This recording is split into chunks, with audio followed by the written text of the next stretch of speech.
Donc on va parler un peu d'astuces pour Lightroom. Voici une photo. Pour moi, elle est plus ou moins correctement exposée.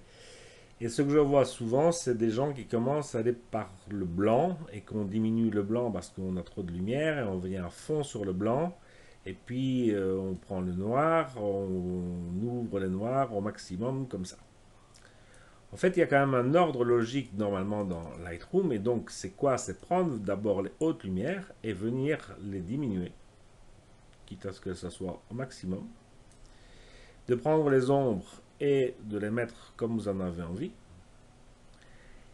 Et ensuite, soit on vient double-cliquer sur blanc et il se le fera lui-même, enfin, théoriquement. Si pas, c'est qu'il ne veut pas le bouger, ça. Donc ici, vous voyez que au lieu de diminuer les blancs, je suis en train de les augmenter légèrement. Et de les noirs, au lieu de ça, je viens en fait rajouter un peu de noir dedans. Mais donc, ce qui veut dire que en faisant de cette manière, j'ai fait quoi? C'est que j'ai bien diminué les hautes lumières sur tout l'ensemble de la photo et j'ai mis les points blancs et les points noirs pour avoir le contraste maximum dans cette photo. Tandis que si je fais l'inverse, comme j'ai montré au début, je vais le faire l'inverse.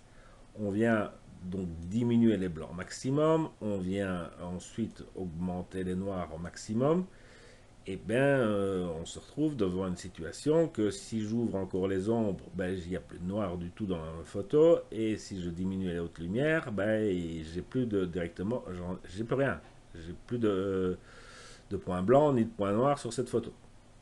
Alors, ça peut être intéressant de le faire de cette manière si vous voulez une image très peu contrastée pour ensuite passer dans Photoshop et aller rajouter du contraste de manière locale. Mais si votre but est de rester dans Lightroom et d'avoir déjà une image correctement exposée, point de vue point blanc et point noir, c'est pas cette manière qu'il faut faire. Donc, c'est de partir d'abord sur les hautes lumières, de les diminuer pour qu'elles soient bonnes sur la lumière, d'augmenter les ombres pour qu'elles soient bonnes, et puis de regarder avec le Alt sur le blanc pour faire apparaître un point blanc qui sera donc ici, et au contraire, aller dans les noirs pour faire apparaître des points noirs. Je mets toujours généralement un peu plus de noir.